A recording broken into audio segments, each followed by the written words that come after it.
혹시 지금 이 순간 당신의 어깨는 어디에 있나요? 한번 느껴보세요. 귀에서 멀리, 편안하게 내려가 있나요? 아니면 자신도 모르게 살짝 위로 올라가서 귀장 가까워지려고 하고 있진 않나요? 아마 많은 분들이 어라? 하면서 어깨를 한번 쓱 내리셨을 거예요. 저도 방금 그랬거든요. 특히 뭐 선반 위에 물건을 꺼내거나 창문 열려고 팔을 뻗을 때 이 어깨라는 녀석은 꼭 귀랑 만나야 되는 것처럼 위로 확 솟구치죠. 오늘 저희가 함께 살펴볼 자료가 바로 이 문제를 다룬 어깨와 귀 거리두기, 팔 움직임의 우아함이라는 글입니다. 왜 우리는 팔만 쓰면 되는데 어깨까지 총동원하게 되는 걸까요? 그리고 어떻게 하면 어깨는 편안하게 제자리에 두고 팔만 좀 우아하고 효율적으로 움직일 수 있을지 오늘 그 깊은 원리랑 실용적인 방법을 샅샅이 한번 파헤쳐 보겠습니다. 네, 그 어깨 솟구침 현상, 이거 정말 많은 분들이 겪는 문제인데요. 근데 이걸 단순히 자세서 아프다라고만 생각하면 해결책을 찾기가 좀 어렵습니다. 사실 이건 움직임에 대한 우리 몸의 아주 오래된 오해에서 비롯된 습관이거든요. 오늘 자료는 이 문제를 아주 재미있는 개념으로 접근해요. 바로 어깨와 귀의 사회적 거리두기라는 관점입니다.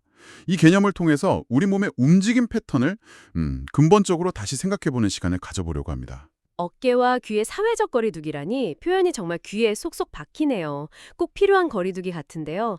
그럼 첫 번째 이야기부터 시작해 볼까요? 자료에 나오는 비유가 정말 재밌었어요. 아주 높은 선반 위에 정말 아끼는 쿠키 상자를 꺼내는 상황을 상상해 보라고 하더라고요. 그렇죠. 뇌는 쿠피를 가져와 이 목표에만 딱 집중합니다. 그래서 가장 빠른 방법으로 팔을 뻗으라고 명령하죠. 그런데 문제는 여기서부터 시작돼요. 뇌는 분명 팔만 보내면 되는데 꼭 어깨까지 나도 갈래 하면서 따라 나서는 거죠. 자료에서는 이걸 뭐 초대받지 않은 손님 또는 눈치 없는 친구에 비유하는데 정말 공감되더라고요. 팔을 도와주겠다고 나섰는데 결과는 어떤가요? 목은 거북이처럼 움츠러들고 어깨는 잔뜩 긴장하고 정작 팔은 더 짧게 느껴져서 쿠키에 손이 닿지도 않아요. 맞아요. 심지어 막 숨까지 참고 있는 자신을 발견하게 되죠. 바로 그 지점입니다. 그게 바로 비효율적인 움직임의 전형적인 모습이죠. 자료의 한 문장이 이 상황을 정말 기가 막히게 표현하는데요.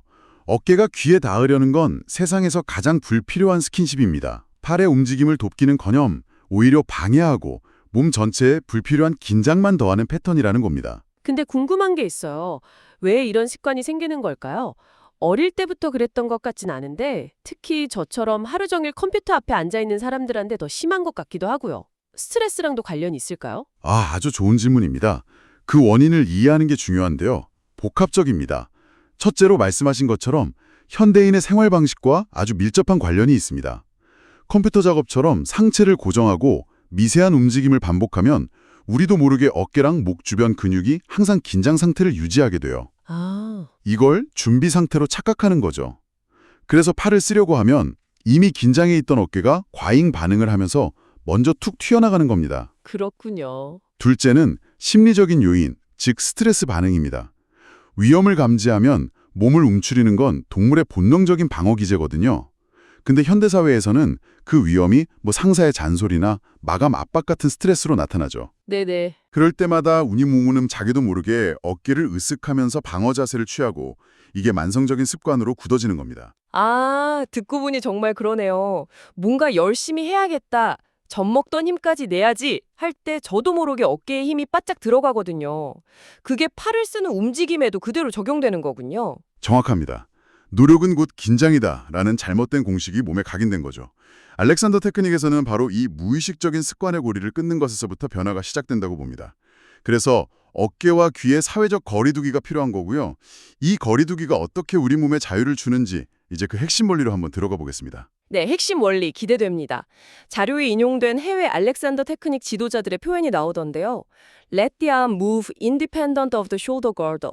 솔직히 처음 이 문장을 봤을 땐 이게 가능한가 싶었어요. 팔이 어깨에 붙어 있는데 어떻게 독립적으로 움직이죠? 마치 바퀴더러 자동차랑 상관없이 굴러가라는 말처럼 들렸거든요. 하하, 아주 자연스러운 반응입니다. 대부분 그렇게 생각하죠. 우리는 팔과 어깨를 하나, 어떤 단단한 덩어리로 인식하는 경향이 강하니까요. 네, 하나로 생각하죠. 하지만 해부학적으로 보면 팔뼈, 그러니까 상완골은 어깨뼈의 아주 작은 홈에 살짝 얹어있는 마치 그네처럼 매달린 구조입니다. 아주 넓은 가동 범위를 가지고 자유롭게 움직이도록 설계되었죠. 아, 독립적으로 움직이라는 말은 어깨를 완전히 고정시키라는 뜻이 아니고요. 팔이 움직일 때 어깨가 주도권을 잡고 먼저 나서서 방해하지 말라는 의미에 가깝습니다.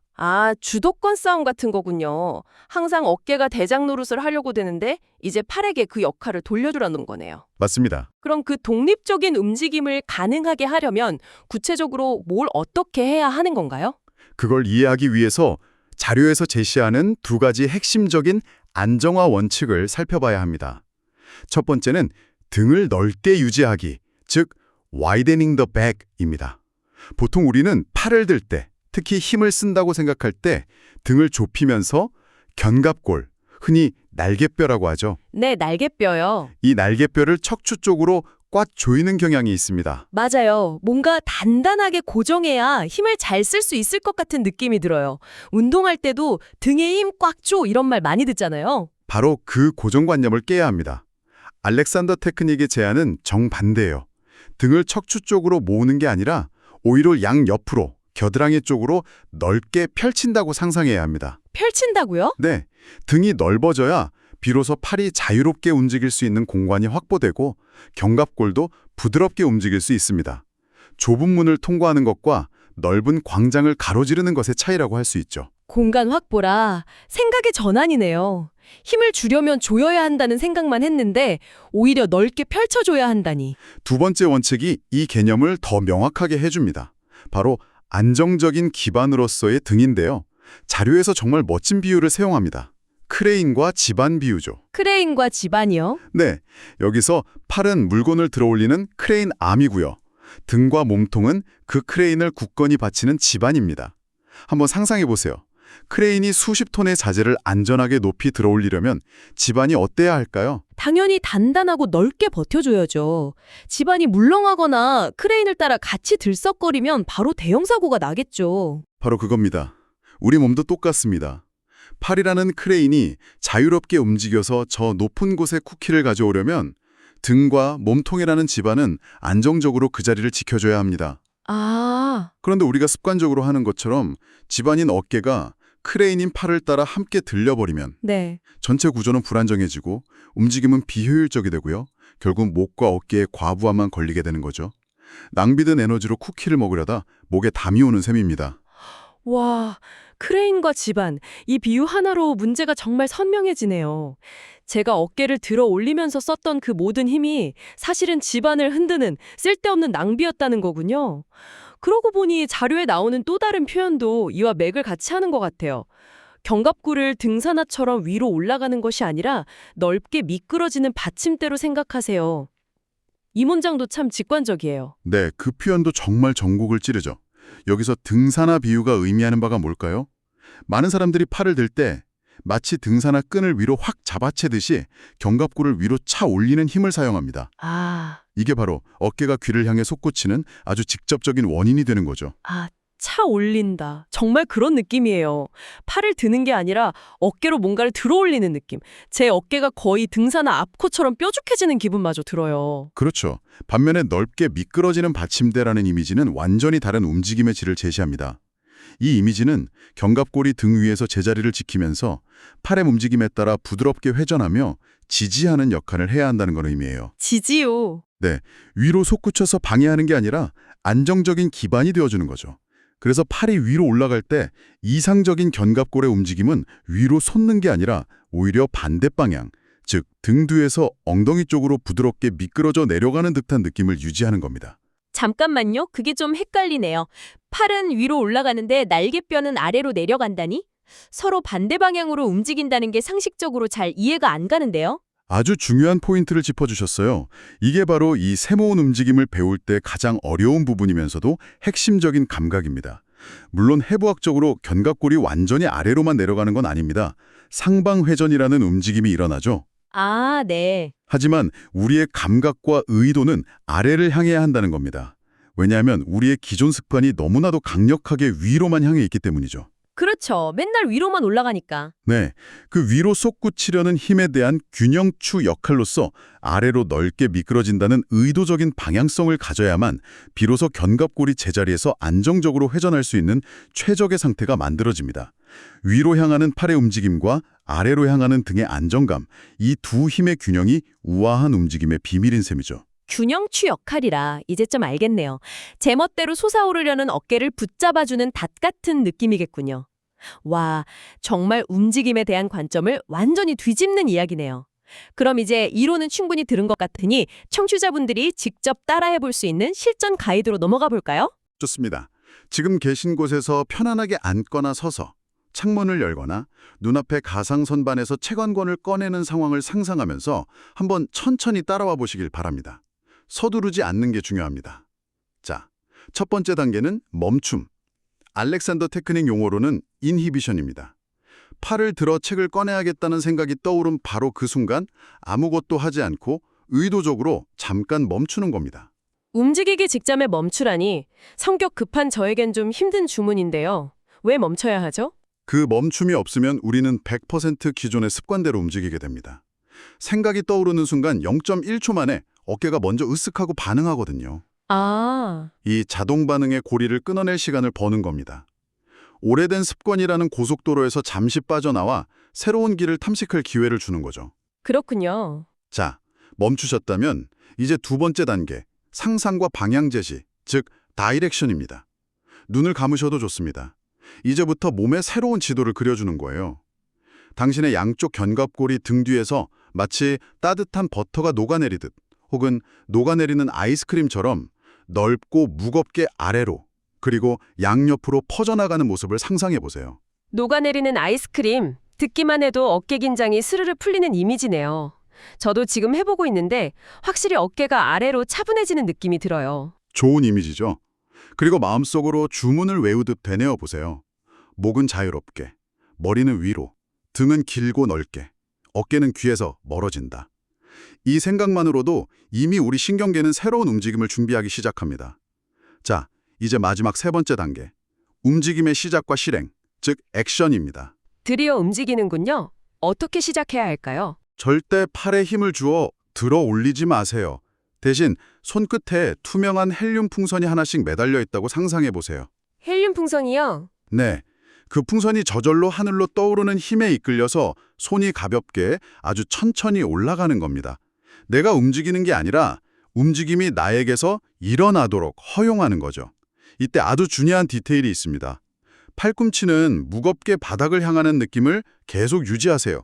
아, 손끝은 풍선처럼 가볍게 올라가는데 팔꿈치는 닷처럼 무겁게 아래를 향한다. 이것도 아까 말씀하신 반대 방향의 감각이군요. 정확합니다. 바로 그 상반된 감각의 공존이 핵심입니다. 팔꿈치가 아래쪽으로 무게중심을 잡아주면 어깨가 위로 솟구치는 것을 막아주는 아주 효과적인 브레이크 역할을 하게 됩니다. 손은 위로 올라가지만 견갑골은 등 뒤에서 아래로 엉덩이 쪽으로 미끄러져 내려가는 그 반대 방향의 감각을 계속 느껴보세요. 그러면서 스스로에게 두 가지를 질문해 보세요. 첫째, 내 목에 불필요한 긴장은 없는가? 둘째, 숨을 편안하게 쉬고 있는가? 만약 목이 뻣뻣해지거나 숨을 참고 있다면 욕심내지 말고 다시 처음 멈춤의 단계부터 시작하시면 됩니다. 이걸 실제로 해보니까 생각보다 쉽지가 않네요. 저도 모르게 계속 어깨가 슬금슬금 따라 올라가려고 해요. 이게 처음 할 때 흔히 겪는 어려움인가요? 그럼요. 아주 당연한 겁니다. 수십 년 동안 굳어진 습관이 한두 번의 시도로 바뀌진 않으니까요. 가장 흔한 실수가 바로 아래로 내린다는 생각에 너무 집착해서 오히려 어깨를 아래로 억지로 누르는 새로운 긴장을 만들어내는 겁니다. 아, 그것도 안 되는 거군요. 네, 이건 또 다른 함정이죠. 핵심은 누르는 힘이 아니라 내려놓는 감각입니다. 녹아내리는 아이스크림처럼요. 또 다른 실수는 완벽하게 하려는 마음에 몸 전체가 뻣뻣하게 굳어버리는 겁니다. 이 연습의 목표는 완벽한 자세가 아니라 움직임 속에서 선택의 가능성을 발견하는 겁니다. 아, 이렇게 어깨를 쓰지 않고도 팔을 움직일 수 있구나라는 감각을 한 번이라도 경험하는 게 중요합니다. 네, 오늘 정말 어깨와 팔의 관계에 대해 깊이 탐구해봤네요. 이 모든 이야기를 마무리하며 자료에 나오는 핵심 메시지를 다시 한번 전달해드리고 싶습니다. 팔을 든다는 건 어깨를 들어 올리는 노동이 아니라 공간을 향해 손을 뻗는 여행입니다. 이 한 문장에 오늘 우리가 나눈 모든 원리를 정말 아름답게 함축하고 있는 것 같아요. 맞습니다. 오늘 배운 감각을 머리로만 이해하는 것을 넘어 일상의 모든 순간에 적용해 보는 것이 무엇보다 중요합니다. 아침에 일어나 기지개를 펼 때, 컵을 들어 물을 마실 때, 운전대를 잡을 때, 그 모든 순간이 이 새로운 움직임을 연습할 수 있는 소중한 기회입니다. 그러네요. 사실 이건 단순히 팔을 움직임에 대한 이야기가 아닙니다. 불필요한 긴장 없이 최소한의 노력으로 최대의 효율을 내는 삶의 지혜와도 연결되죠. 어깨가 귀에게서 한 뼘 멀어질수록 우리의 일상은 그만큼 더 여유롭고 우아해질 수 있다는 점을 꼭 기억하셨으면 좋겠습니다. 그럼 마지막으로 청취자분들께 생각할 거리를 하나 던져드리며 마무리할까요? 자료의 마지막 문장을 저희식대로 조금 바꿔서 제안해드리고 싶네요. 좋습니다. 이 이야기가 끝나면 지금 당장 자리에서 일어나거나 앉은 채로 눈앞 허공에 아주 멋진 가상의 선반이 있다고 상상해 보세요. 그리고 그 선반 위에서 당신이 가장 아끼는 아주 소중한 물건 하나를 꺼내보는 겁니다. 있다는 듯 그 자리에 편안히 내버려 두는 겁니다. 그 움직임 속에서 어떤 새로운 자유와 가벼움을 발견하게 될지 한번 스스로 탐험해 보시길 바랍니다.